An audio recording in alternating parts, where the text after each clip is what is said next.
Hi, I'm Jill from children's reading charity Beanstalk, and I'm here to share with you one of our top tips for growing a love of reading in your household. Today's tip is that we need to think about our messaging. Reading for pleasure is about reading because we choose to and we get satisfaction from doing so. So when we tell a child that they have to go and read, they aren't reading for pleasure.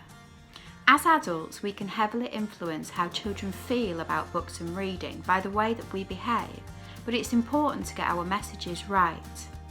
Growing a love of reading doesn't happen overnight, it takes effort. And whilst a preschool child may engage really readily with us with books, once they begin on that tricky journey of learning to read, sometimes the magic can wear off.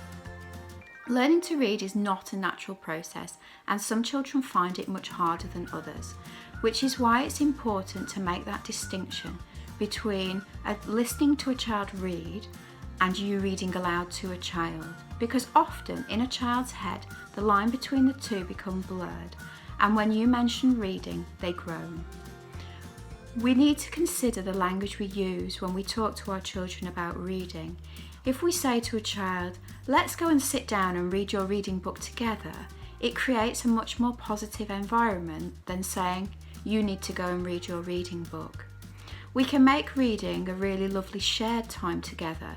So if we'd like our children to go and sit down and read independently, suggest that you go and sit down and you read your book independently with them too. We can make it a really enjoyable time.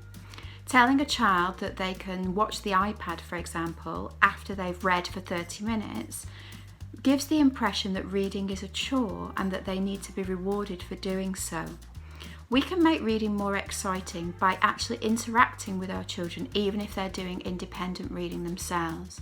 Once they've finished their reading, we could perhaps play a game from the book, or we could reenact something that had happened in the book, but making the book the impetus for what comes next.